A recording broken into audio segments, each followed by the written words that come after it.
하나님의 말씀 함께 봉독하겠습니다. 마태복음 21장 1절에서 11절까지 말씀입니다. 마태복음 21장 1절에서 11절 말씀 찾으셔서 한 절씩 교독하겠습니다. 제가 21장 1절을 먼저 봉독합니다. 그들이 예루살렘에 가까이 가서 감난산 벳박에 이르렀을 때에 예수께서 두 제자를 보내시며 이르시되 너희는 맞은편 마을로 가라. 그리하면 몸에 있는 이와 나귀 새끼가 함께 있는 것을 보이니 도로 내게로 끌고 오라. 만일 누가 무슨 말을 하거든 주가 쓰시기에 따라 그리하면 즉시 보내리라 하시니 이는 선지자를 통하여 하신 말씀을 이루라 하시니라 하셨으되 시온 딸에게 이르기를 내 왕이 내게 임하나니 그는 겸손하여 나귀 곧 멍에 매는 짐승의 새끼를 탓도다 하라 하였느니라. 제자들이 가서 예수께서 명하신 대로 하여 나귀와 나귀 새끼를 끌고 와서 자기들의 겉옷을 그 위에 얹음에 예수께서 그 위에 타시니 우리의 가슴은 그들의 겉옷을 길게 펴고 다른 이들은 나뭇가지를 베어 길게 펴고 앞에서 가고 뒤에서 따르는 무리가 소리 높여 이르되 호산나 다윗의 자손이여 찬송하리로다 주의 이름으로 오시는 이여 가장 높은 곳에서 호산나 하더라. 예수께서 예루살렘에 들어가시니 온 성이 소동하였는데 이는 누구냐 하거늘 함께 보겠습니다. 우리가 이르되 갈릴리 나사렛에서 나온 선지자 예수라 하니라. 아멘. 할렐루야. 네, 인사하겠습니다. 하나님께서 함께 하십니다. 아멘. 네, 오늘은 호산나를 외치는 무리들 이런 제목으로 말씀을 살펴보도록 하겠습니다. 올해는 4월부터 중순인데 날이 아직도 제법 이렇게 쌀쌀한데요. 감기 조심하시고요. 그래도 곧 봄날이 올 줄을 믿습니다. 여러분 우리의 삶 속에서도 추운 겨울이 가고 따뜻한 봄날이 오기를 이렇게 소망하는데요. 오늘은 우리가 교회력을 보면 종려주일이라고 부르는 그런 절기입니다.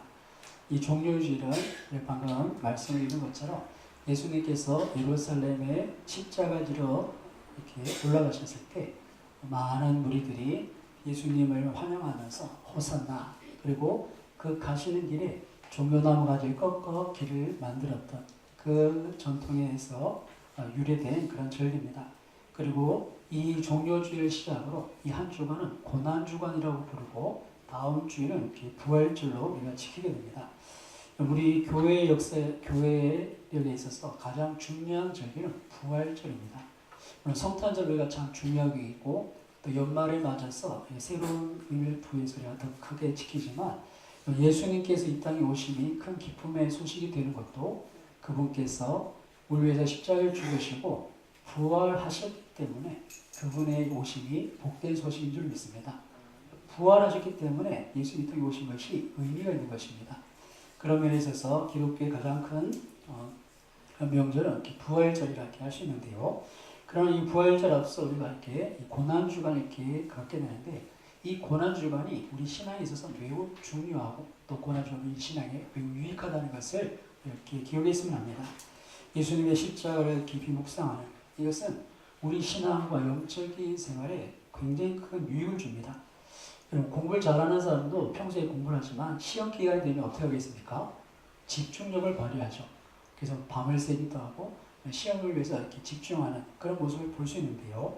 우리가 신앙생활을 잘하는 방법이 있다면 평소에도 잘하시겠지만 이런 절기를 맞아서 하나님께 집중하는 것 이것이 신앙생활을 이렇게 잘하는 비결 중에 하나입니다.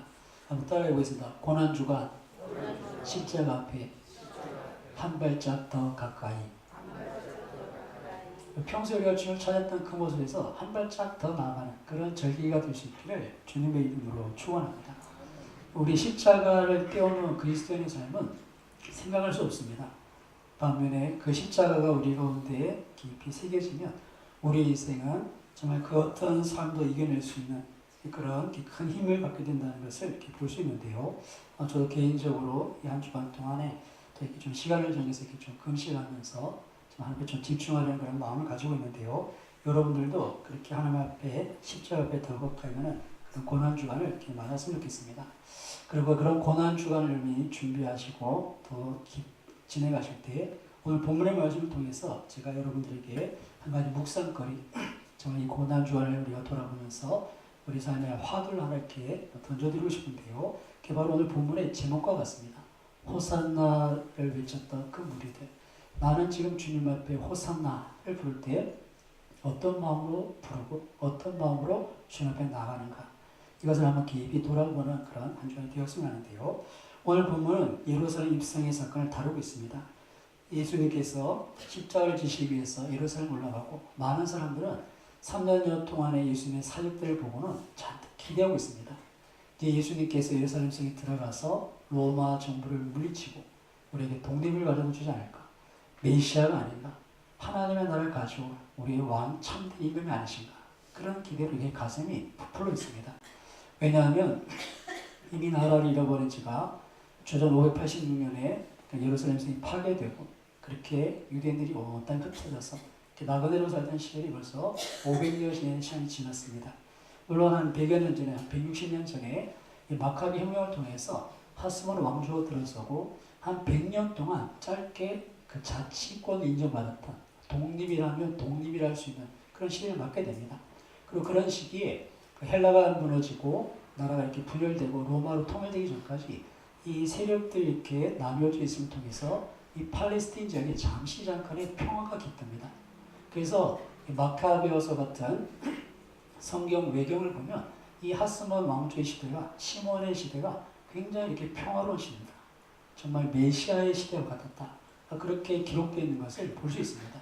그래서 이스라엘 백성들은 불과 60여 년 전, 한 100년간 계속했던 164년부터 한 60년 전까지 한 100년간 계속했던 그 하스몬 왕조, 그 평화로웠던 그때를 꿈꾸면서 그 왕조는 무너졌지만 메시아가 오시면 영원한 그 나라가 서게 될 것이다. 그런 기대로 지금 예수님을 바라보고 있는 겁니다. 그래서 그들이 이 예수님을 이렇게 호산나 하면서 길에 이 종려나무를 엮으면서 예수님을 환영하고 있는데요. 그런데 이 예수님의 그런 개선을, 예수님의 입성하실 모습은 이스라엘 백성들이 기대하고 환호하는 것과는 조금 이렇게 이질적인 면이 있습니다. 이스라엘 백성들의 그 환호성을 들으면 뭔가 개선 장군이 정말 전쟁에 승리하고 뭔가 이렇게 멋지게 이렇게 성으로 들어오는 그런 느낌인데 예수님은 정작 그런 모습이 아니더라는 것이죠. 오히려 초라한 모습으로 입성하고 있는 것을 볼 수 있는데요. 본문의 6절 말씀을 다시 함께 봉독해 보겠습니다. 제자들이 가서 예수께서 명령하신 대로 7절도 읽습니다. 나귀와 나귀 새끼를 끌고 와서 자기들의 겉옷을 그 위에 얹음에 예수께서 그 위에 타시니 아멘. 여러분 개선 장군이 이 입상하고 개선을 통과할 때 많은 사람이 환호하는 어떤 그런 모습을 그려본다면 이스라엘 백성은 지금 그런 기대로 예수님을 맞이하고 있습니다. 여러분 개선 장군이 전쟁에서 승리하고 많은 것들을 노력해서 이렇게 정말 그 성에 들어올 때 보면 어떤 모습이 있습니까? 멋진 말을 타고 안장 위에다가 하늘게 꾸며놓은 그 수놓은 이렇게 그런 안장과 마구를 갖춘 멋진 말을 타고 그리고 수많은 군사들이 이끌고는 기세등등하게 그래서 개선문을 지날 겁니다. 근데 예수님은 오늘 본문 말씀처럼 나귀를 타시는데 나귀도 어떻습니까? 새끼 나귀를 타셨다. 뭐 요즘으로 보면 이렇게 예수님께서 예루살렘 성에 들어오시는데 뭐 에코스 그 다음에 BMW 뭐 이런 게 아니라 티코 타고 들어온 정말 그 중에 탈 것 중에 제일 죄송합니다 핫바리 그걸 타고 지금 들어오시는 겁니다. 그러니까 백성들의 환호성과 예수님의 등장은 굉장히 이질적이죠. 왜 그렇게 했습니까? 이런 이질적인 모습에 대해서 예수님은 분명히 이렇게 하고 계신데요. 4절 5절 말씀에도 우리에게 그 이유를 이렇게 설명해 주십니다. 이 4절과 5절을 다시 봉독해 보겠습니다. 이는 선지자들을 통하여 하신 말씀을 이루려 하시리라. 일러스되 시온 딸에게 이르기를 내 왕이 내게 임하나니 그는 겸손하여 나귀 곧 멍이 매는 짐승의 새끼를 탔도다 하라 하였느니라. 아멘.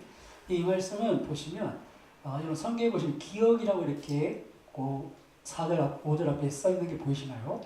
관주가 딸려 있는데 여러분 그 성경 끝머리나 옆에 관주 보시면 이사야서 62장 12절과 스가랴 9장 9절 이렇게 인용이 되어 있습니다. 그러니까 시온의 딸이라는 표현은 이사야 선지자의 글에서 또 나귀의 새끼, 짐승의 새끼를 타는 것은 스가랴 선지자의 말씀에서 인용하는 것인데요. 그래서 예수님께서 이 땅에 오시기 전에 600, 700년 전에 선지자를 통해서 앞으로 오실 메시아에 대한 것을 이렇게 기록을 하는 것입니다. 그 메시아는 이 보통 우리가 기대할 수 있는 같이 개선자궁처럼 오신 게 아니라 나귀를 타는데 짐승의 새끼를 탔다. 그렇게 표현되어 있죠. 그 히스기야의 선지자의 모습은 선지자는 우리에게 겸손한 왕에 대해서 이렇게 말씀하시고요. 이런 겸손한 모습은 그 당시 이스라엘 백성들이 보았던 그런 개선장군과 그 왕의 행차와는 전혀 다른 그런 모습이었습니다. 그리고 이스라엘 선지자는 그보다 더 나아가서 앞으로 오실 메시아, 그를 고난받는 종으로 전혀 우리가 생각할 수 없는, 야, 이분이 그분이야? 라고 이렇게 생각할 수밖에 없는 그런 이해하기 힘든 메시아의 모습을 소개하는데요. 우리가 잘 아는 말씀에 이사야서 53장에 보시면 이런 말씀이 있습니다.